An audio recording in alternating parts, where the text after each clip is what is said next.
Good evening, everyone, and welcome back to another episode of Versus Debate Headache. And today we're tackling a doozy, Satoru Gojo from Jujutsu Kaisen. And of course, manga spoilers ahead. I know a majority of the fanbase is caught up on the manga. At least I think a majority of them is. But for those who haven't, manga spoilers. Alright, now let's get into it.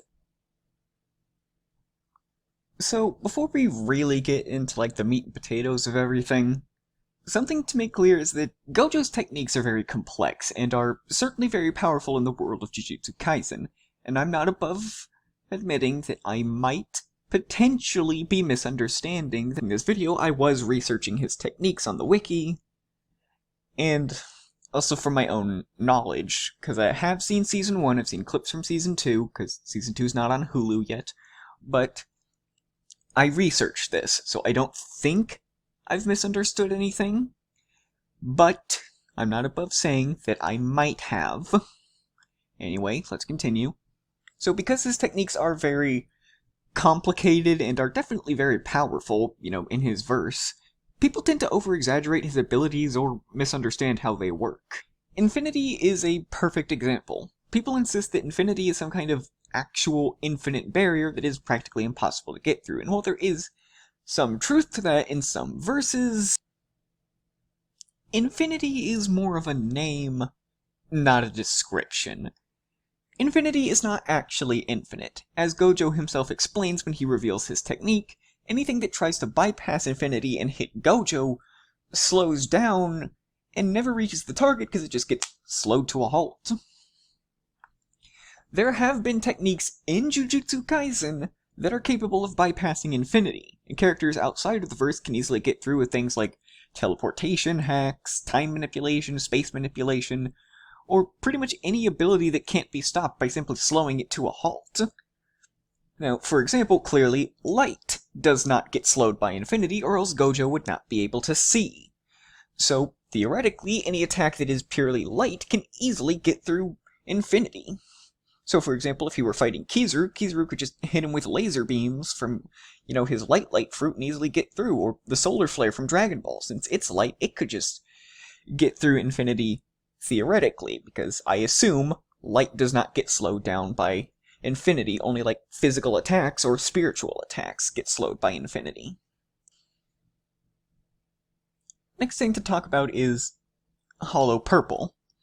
But first, we need to discuss what Red and Blue do, and I'm not going to use their full names, I don't know them off the top of my head, and I didn't type them down here, so I'm just calling it Red and Blue. Sue me. In simple terms, Red controls repelling forces, while Blue controls attracting forces. Of course, it's more complicated than that, but that's the most basic way to explain how they work, because they're not entirely relevant to... Well, they are relevant, but going super in-depth isn't really necessary at the moment. Hollow Purple is a combination of both forces with an imaginary mass that rushes forth. I'm sorry. The technique's power is certainly explosive, but let's look a bit closer. Because of Hollow Purple's immense power in Jujutsu Kaisen, being able to one-shot most enemies who can't regenerate, many people just dub it a one-hit kill in any verse. Now, this isn't the majority, but some people do believe this. Or at least some variation of this. However, we have to remember that a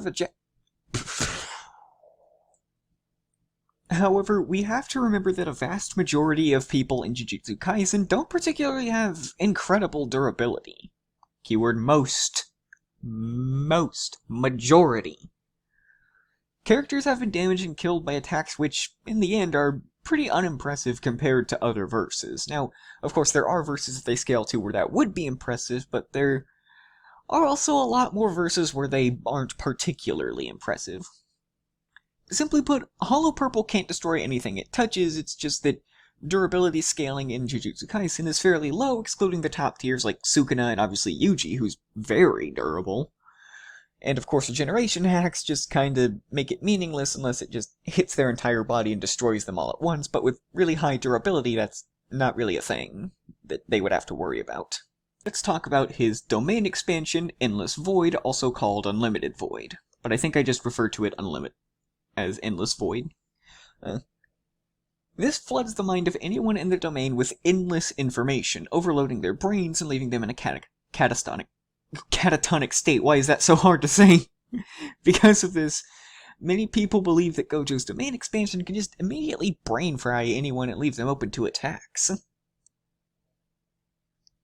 But despite it being presented as something that'll instantly send someone into a catatonic state, almost anyone that's been hit by Endless Void has recovered. First is Jogo, who was pretty much immediately back to normal once the domain expansion was deactivated. Then there was his 0.2 second domain expansion, which ordinary people recovered from.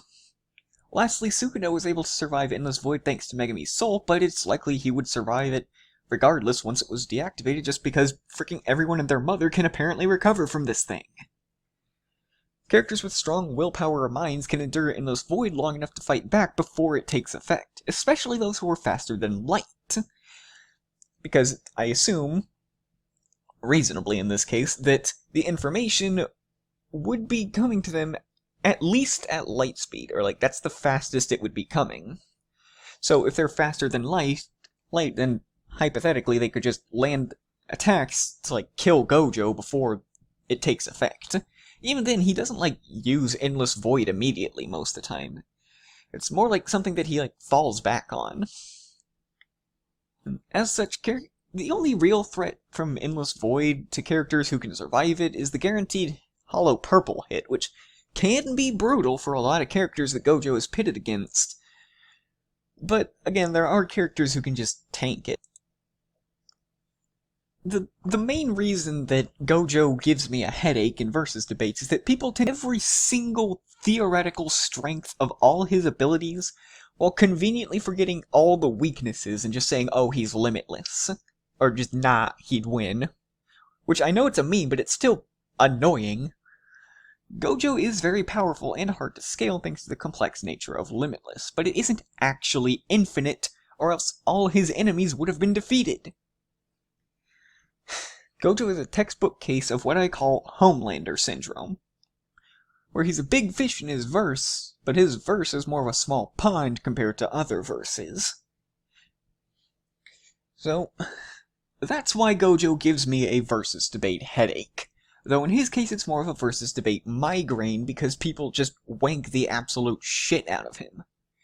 It's one of the most annoying characters to deal with in versus debates, which is why he is definitely one of the characters I will never willingly put in a versus debate, because he is just...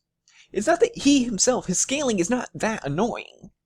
It's just that the people who refuse to accept his weaknesses and the nature of his techniques, which has been explained, just makes it so annoying.